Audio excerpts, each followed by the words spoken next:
మీ బట్టలకి సాఫ్టింగ్ ప్రొటెక్షన్ ఇచ్చే సరైన ప్రొడక్ట్ ఎలిమ్ ఫ్యాబ్రిక్ కండిషనర్.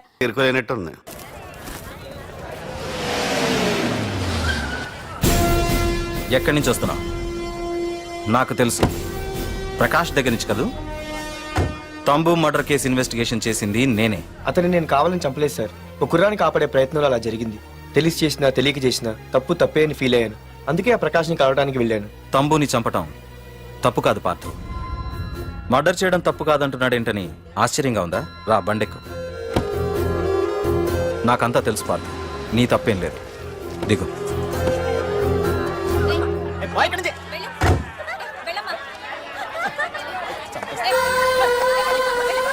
ఆమె ఎవరో తెలుసా? నాకంటే ముందు నా పోస్టులో ఉన్న పోలీస్ ఆఫీసర్ భార్య. తన కళ్ళ ముందే తన భర్తని ఆ తంబుగాడు అతి దారుణంగా నరికి చంపేశాడు. అది చూసి ఆవిడ పిచ్చిదైపోయింది.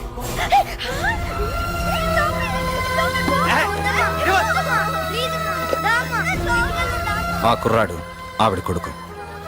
చదువుకుంటూ ఆడుకోవాల్సిన వయసులో తన పిచ్చి తల్లిని జాగ్రత్తగా చూసుకోవడానికి రోడ్డున పడ్డాడు. ఆ పెద్దాయన్ని చూడు.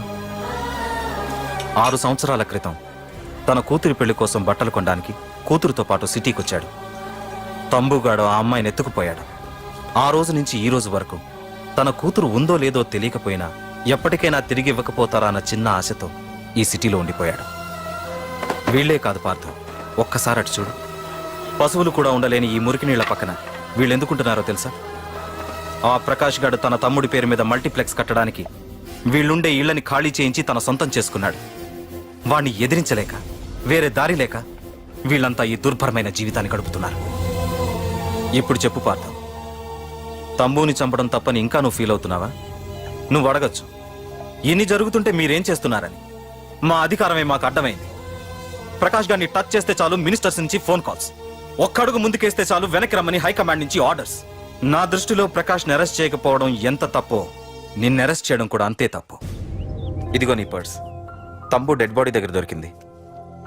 పార్థు, నిశ్చింతగా ఊరెళ్ళి నువ్వు ప్రేమించిన అమ్మాయిని పెళ్లి చేసుకుని హ్యాపీగా ఉండు.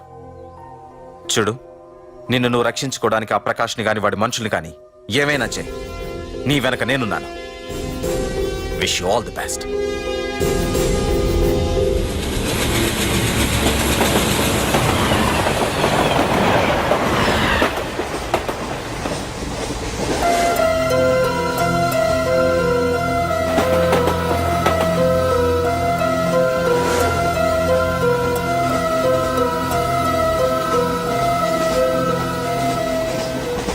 సార్ ఆకలేస్తుంది sir, please sir.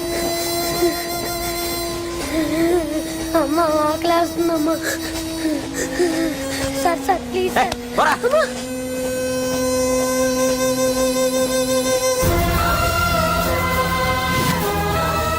APJ Abdul Kalam.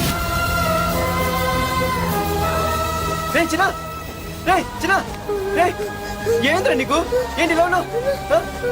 ఏమైందో చెప్పరా? చెప్పు. వాట్?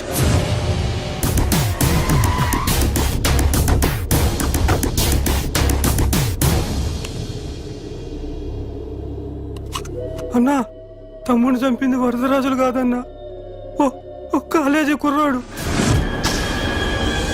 ఎవడ్రా? ఎక్కడుంటాడు వాడు? చెప్పు. పేషెంట్ ని డిస్టర్బ్ చేయకండి. అతను ఇప్పుడే కామా నుంచి కోలుకున్నాడు. చనిపోయే ప్రమాదం ఉంది. రే, నా తమ్ముడు ఆల్రెడీ చచ్చిపోయాడు రా.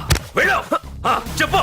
అన్నా, ఆడెక్కడ ఉంటాడో తెలియదు కానీ ఆడితో పాటు స్కూల్ కుర్రాడు కూడా ఉన్నాడన్నా. రే, వీడిని బండి ఎక్కించండి. అలాగే అన్నా.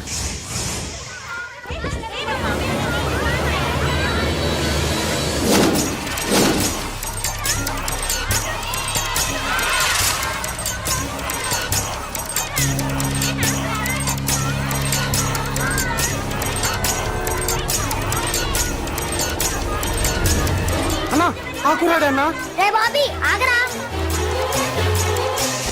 మర్యాదగా చెప్పు. నిజంగా అతను ఎవరు మాకు తెలియదు సార్.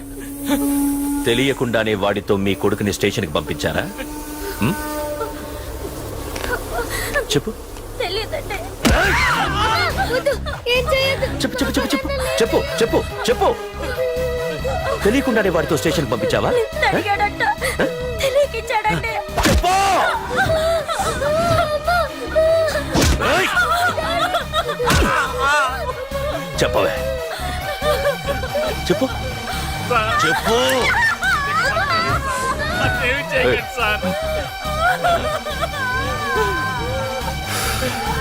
ఇప్పుడు చెప్తా చెప్పు మమ్మల్ని వదిలేయండి సార్ ప్లీజ్ చెప్పు సార్. చెప్పు మాకు తెలియదు తెలీదా సార్. చెప్పు చెప్పు ఏయ్! చెప్పు ఏయ్! ఏయ్, చెప్పు ఇప్పటికైనా చెప్పవే వాడు నా చేతిలో చావాలి చెప్పు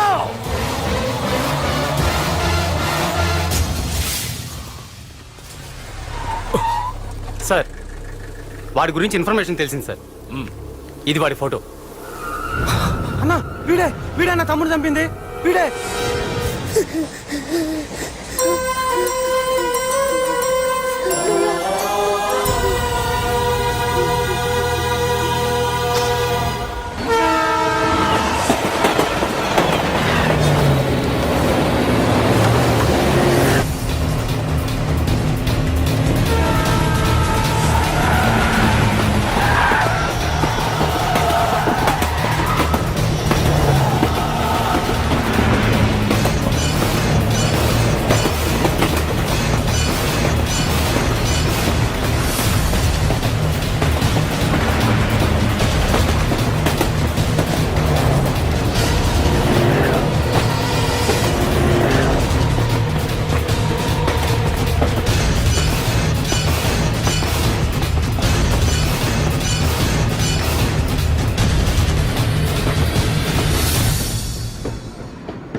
అయ్యో మన భోగిలు విడిపోయాయి.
ఎరా నిన్ను తలుచుకుంటే చావును తలుచుకున్నట్ట అంత మగాడివా?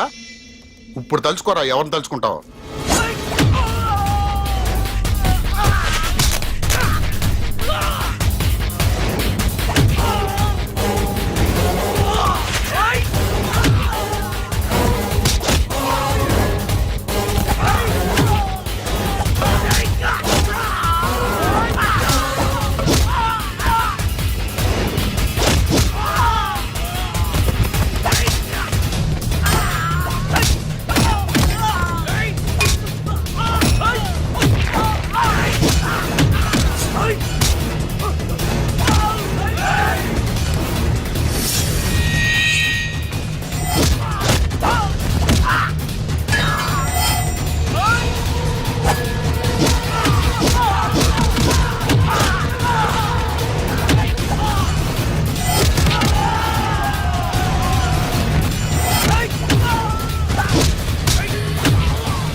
గురించైనా ఒకసారి ఆలోచించు ప్రకాష్. ఇప్పుడు నా ఆలోచన, ఆవేశం అంతా పార్థుగాడి చావు గురించే. ఆల్రెడీ నా మనుషులు వెళ్ళారు. 5 నిమిషాల్లో వాడిని కాదు, వాడి శవాన్ని తీసుకొస్తాను.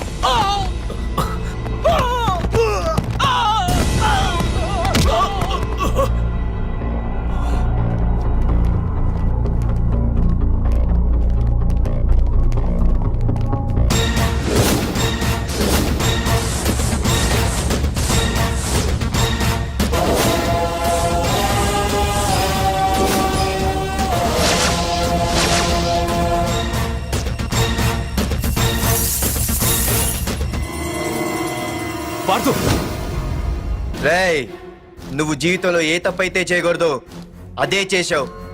నన్ను టెన్షన్ పెట్టావు. నా మూలంగా అభంశుభం తెలియని పసివాడి తల్లిదండ్రులను చంపి వీన్ని అడుక్కు తిని అనాథం చేశావు. నీ వల్ల అన్యాయం అయిపోయిన ఈ పసివాడి మీద ప్రమాణం చేసి చెప్తున్నా, నా పెళ్లికి పంతులు పంచాంగం చూసి పెట్టిన ముహూర్తం ఈ 28. అప్పటి వరకు నేను ఇక్కడే ఉంటా. నీ ప్రతి అడుక్కి ఎదురొస్తా. నీ రౌడీ రాజ్యాన్ని నేలకూలుస్తా. నీ రాక్షసత్వం వల్ల ఇప్పుడు వీడు ఏ స్థితిలో అయితే ఉన్నాడో అదే స్థితికి నిన్ను తెచ్చి నడి రోడ్డు మీద నిలబెడతా. దానికి నేను పెట్టిన ముహూర్తం ఈ నెల 19. తెచ్చుకో. నీ బ్రాంచీల నుండి జనాల్ని తెచ్చుకుంటావో, నీ గోడౌన్ నుండి ఆయుధాలు తెచ్చుకుంటావో. ఒరే ప్రకాష్, పొరపాటున నా పొరచేయి తగిలితేనే పైకి పోయాడు నీ తమ్ముడు. అదే నే మనసు పెట్టి పిడికిలి బిగించి కొట్టానంటే పునర్జన్మ లేకుండా పోతావు.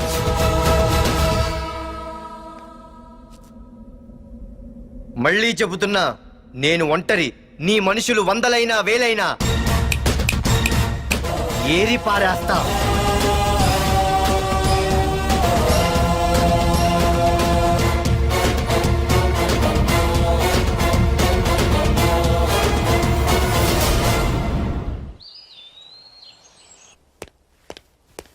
నాన్నా, పార్థు ఏం నాన్నా? నేను ఇంత టెన్షన్ పడుతుంటే నువ్వే మాట్లాడవేంటి?